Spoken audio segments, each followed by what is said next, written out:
Bonjour à tous, bienvenue sur la chaîne Juris Business, la chaîne qui simplifie le droit des affaires. Vous êtes micro-entrepreneur, notez qu'à partir du 1er janvier 2025, on va avoir des nouveaux seuils de TVA. Vont être modifiés les seuils, mais aussi la durée de tolérance en cas de dépassement de ces seuils. Donc pour remettre un petit peu dans le contexte, quand vous êtes en micro-entreprise, vous êtes de base dans le régime de la franchise en base de TVA. Ça veut dire que vous ne collectez pas, vous ne déclarez pas, vous ne récupérez pas de TVA. Toutefois, ce régime, il n'est pas infini, c'est-à-dire qu'à partir d'un certain montant de chiffre d'affaires, on est assujetti à la TVA. Et ça dépend du type d'activité que vous avez.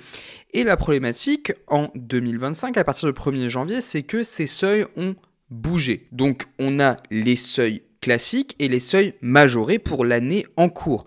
Donc les seuils pour les activités d'achat-revente et de fourniture de logement seront de 85 000 € au lieu de 91 900 €. Donc on voit que ici, dans ce cas précis, le seuil est diminué. Pour les prestations de services, c'est pas exactement la même chose puisque le seuil sera pour les prestations de services et les loueurs meublés de 37 500 € au lieu de 36 800 € précédemment. Donc là, pour le coup, on a une augmentation du seuil. Les seuils majorés ont aussi bougé. Pour les activités de négoce et de prestations d'hébergement, avant, on était sur un seuil majoré à 101 000 €. Maintenant, on est sur un seuil à 93 500 €. Donc ce seuil a aussi diminué. Pour la prestation de services ainsi que pour la location meublée, pour les loueurs meublés, on est toujours sur une augmentation du seuil. On passe à 41 250 € au lieu de 39 100 €. Attention, si vous dépassez ces seuils dans l'année en cours, vous devenez immédiatement assujetti à la TVA. Et ça vous oblige à faire des factures à partir du 1er du mois qui inclut la TVA parce que vous êtes immédiatement assujetti au régime de la TVA. Voilà, c'était une petite information